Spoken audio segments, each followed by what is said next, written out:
Next, we have the opportunity to meet with Rabbi Josh Berkenwald, who's with Congregation Sinai. Rabbi, welcome. Thank you very much, Kevin. Now, what is your position with the synagogue? I am the rabbi of Congregation Sinai. I moved here with my family almost 3 years ago, and been loving being here. So, Rabbi, what brought your synagogue to this area? Congregation Sinai was founded in the early 1950s. At the time, there was only one synagogue in the area. It was a Reformed temple, and some Jews had moved in that were interested in something a bit more traditional.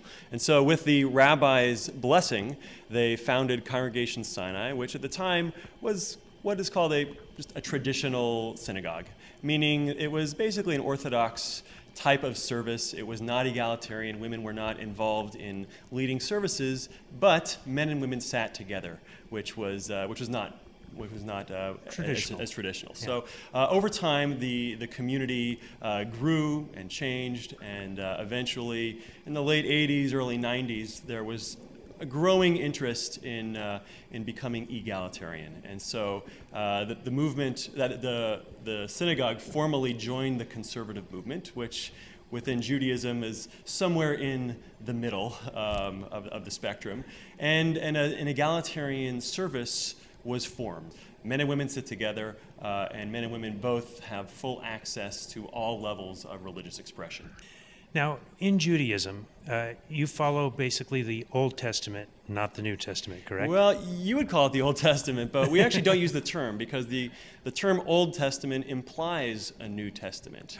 So that's just not a term that Jews use. We would refer to it in the Hebrew term as Tanakh, which is an acronym for Torah, Nevi'im, Ketuvim, which is the Torah, the 5 books of Moses, the prophets, and the writings. We might also refer to it as the Hebrew Scriptures, the Bible, the Jewish Bible. Now, Rabbi, the heaven and hell, where does that fall into Judaism? Well, the terms that probably most Americans are familiar with really don't fit into Judaism. We do have the concept of Olam Haba, which means the world to come. Now, what that's going to look like, I don't know. I haven't seen it, and to be, in Judaism we have the expression "2 Jews, 3 opinions." If you go and look in the sources, you will not find any sort of uniformity about what happens exactly when we die. There's a general idea that our souls live on, and there's an eventual return of the soul to God. But Judaism really is focused with this world. Whatever lies ahead for us, what we do in this world is what's going to get us there. And so Judaism is about living every moment of every day with an awareness of God's presence, with an attempt to bring holiness into our lives and in our relationships with other people.